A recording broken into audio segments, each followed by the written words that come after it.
Duha ka hotong sa mga container vans nga gisudlan sa gi-embargo nga sinakong bugas na nga basa. Susihon pa usab sa mga opisyal sa Customs Bureau kung unsaon sa pagdispatsar sa mga daot nga bugas. Samtang ang District Collector sa Sugbo, kinsa mo inawadan sa mga inembargo nga bugas, wala pa makasiguro kung magpabilin pa siya sa iyang pwesto. Julie Tainar, Sugin Limi. Next Friday, I will know my fate. Customs District Collector Eduardo de la Cuesta magpabilin sa iyang pwesto hangtod nga dunay desisyon gikan sa kaulungan nga ilisdan siya. Naka-file na og relinquishment letter si de la Cuesta subay sa mando ni Customs Commissioner Rafi Biazon aron kapulihan ang tanang kadagkuan sa ahensya. Gisaway ang grabing korupsyon sa Bureau of Customs sa State of the Nation address ni Presidente Noynoy Aquino sa miaging buwan. Well, probably you had heard the commissioner and it has been published in the newspaper that we are still breathing for the next 2 weeks. Samtang basahon pa ni De La Cuesta ang gihimong report sa iyang investigative team kabahin sa pagkawagtang sa 272 ka mga sinakong smuggled rice nga nahanaw sa miaging buwan. Dili pa iapil sa sunod nga pagsubasta ang gikan sa mga container van nga nawad-an sumala sa hangyo sa NBI nga nag-imbestigar sa pagkawala sa mga bugas. Sa laing buwan, padayon gihapon ang pagsusi sa giingong nabahaan ug mga daot ato sa panahon sa ting-uwan. Wala pa sa nasayod si De La Cuesta kung unsaon kini pag-dispose. Last week ko lang napagsabihan, di ba? And initial findings ng aming inventory team, yung 2 layers lang ng some containers. Well, wala na yun, sira na yun, damage na yun eh. We cannot also sell something which is unfit for human consumption. Julie Tainar, News 5. Kanhi Deputy Chief of Police sa Bugo City giingon nga mihaylo sa pamilya sa iyang kanhi ni Gugba sa iyang anak nga iyang gipatay og 2 milyon pesos aron mo atras sa kiha bato kaniya. Apan ang pamilya sa namatay miingon nga dili nila ibaylo og kwarta ang kinabuhi sa dawla nilang anak. Jinky Bargio, Sugin Limi. 4 ka buwan ang milabay sukad nahitabo ang pagpusil patay kang Vincent Montesclaros sa Deputy Chief sa Bugo City Police. Dagan ang nagtuo nga gibayran ang pamilya human mahilom ang kaso. Apan kaganiha giklaro samahan sa batan-ong biktima nga wa sila gibayran apan suway nga gihaylo ang iyang abogado og 300,000 ka pesos ug laing 2 milyones alang sa iyang pamilya gikan sa pamilya ni Chief Inspector Seferino Tabay. Nagtukog sibong gipatawag ko sa akong attorney. Ako to ningon sa kuha na ikaryo akong sultihan dong. Gidol siya ni Archibald, gi-offeran sa 300,000 para lang pag-ariglo sa among kaso. Ug naay 2 milyon para sa pamilya Montesclaros. Giklaro ni Paul nga bisan sa ilang kawadon dili mahimong mabayran ang pagkamatay sa ilang kamaguwangang anak nga si Vincent. Bisan pa nagpila pa kami lon, di na may tabo namon dawaton. Hindi ko kabayrag sa apoy ang kamatayan sa anak. Ang kaso gibalhin na karon sa Cebu City, dumikan sa kabalaka nga mupabor unya ang desisyon sa korte nga tunitabay. Ang Department of Justice of Napolca, Manila mipadala na og mga investigador sa Bugo City alang sa pagsusi sa maong kaso. Jinky Bargio, News 5. Gimahalan ra ang Committee on Social Services sa gipangayo nga aumento nga cash gift alang sa mga centenarians.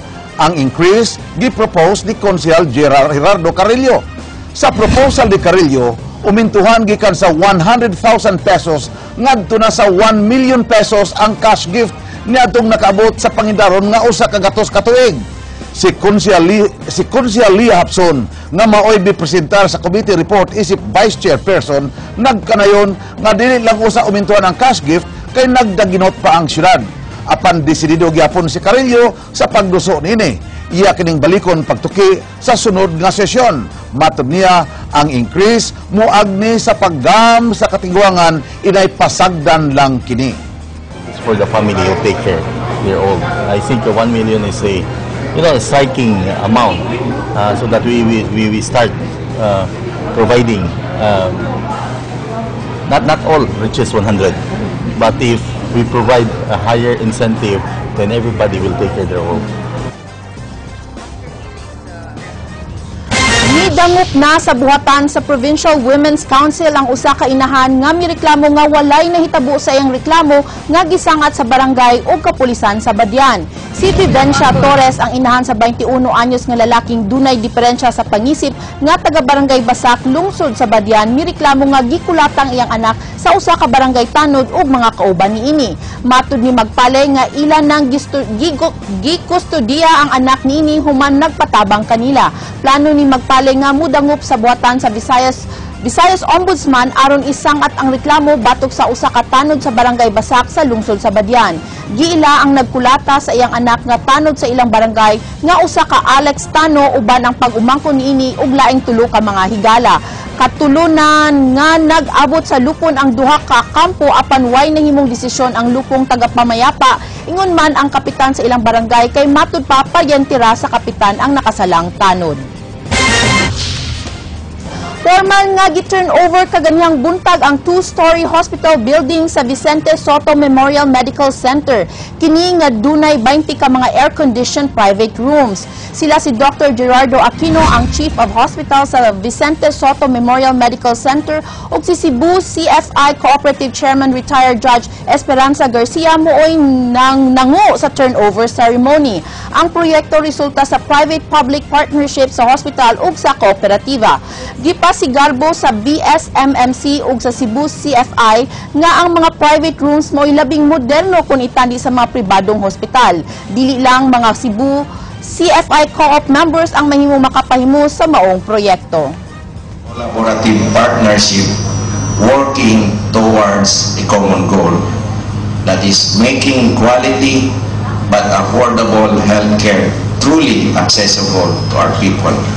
Nakamunong namin nga ari diri sa Vicente Soto kay ang facilities world class, unya mga doctors world class sad, pero wala lang sa Vicente Soto ang kanang accommodation, kulang ba?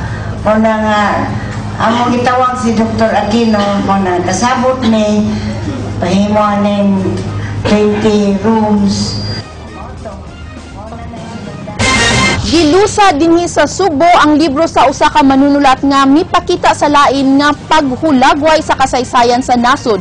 Ang libro nga Ageda gisulat ni Anne Bambi Harper kinsa nagila sa usa ka kolumnista sa usa ka national newspaper. Ryan Sorote, Sugin Limi.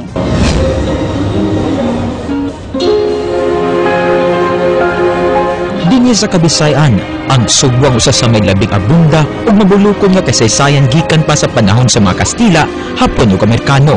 Apan subong pamanungdungon nga inanay nang nakalimtan ang mao makaagi nga angay untang ipasigarbo. Niining mga hulagway, makita pa ang kanhi kaanyag sa Subo.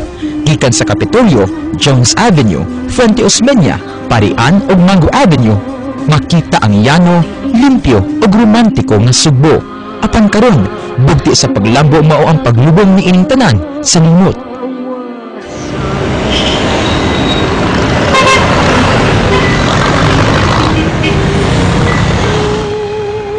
Tungod niini, nahimong misyon sa veteranong manunulat nga si Anne Harper ang pagpaambit niining mga kasaysayan nga gikalimtan sa kadaghanan ngadto sa kabatan-unan. Mao kini ang usa sa iyang misyon sa librong Ageda nga gilusad dinhi sa Subo kagahapon. Tries to recapture a lost time which no longer exists completely. I mean actually Mato ni Harper, ang kalisod o prosekusyon gikan sa misakop sa Subo kaniadto ang sagad nga gitudlo og hinduman sa kadaghanan uban sa pagkuba sa makaraang mga estruktura o mga handumanan sa kasaysayan uban nga nahanaw ang kaagi nato mga Pilipino nga buti pahindom ni Harper sa tanan. So I wanted perhaps for people like you, the young people, to be able to see another time.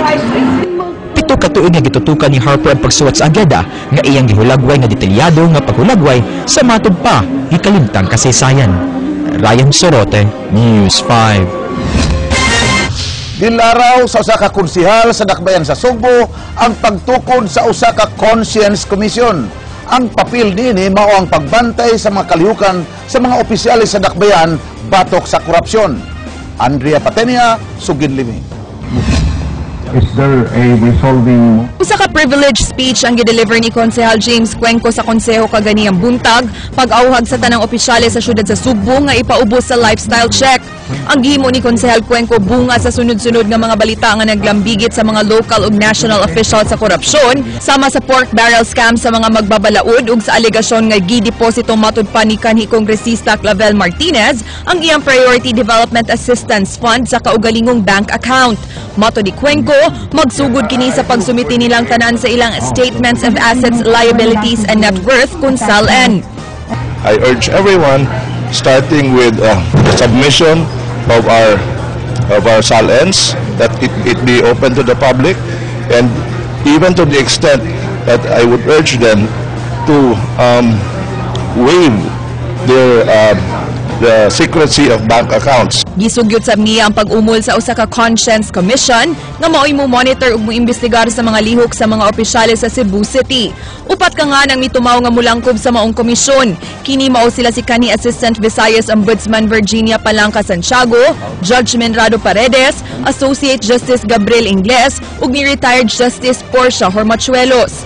Mato di Cuenco, iduso niyang upat tungod sa ilang reputasyon sa pagkaligdong ug nga adunay integridad. These people have been known in our community in Cebu City in particular to be persons of unsolid integrity, unsolid reputation. Sa sunod nga sesyon, ipresentar na sa konsehal ang ordinansa nga pag-umol sa Proposed Conscience Commission. Nang hinaot siya nga maaprubahan kini aron matabangan paglimpyo ang gobyerno gikan sa korupsyon. Andrea Patenio, News 5.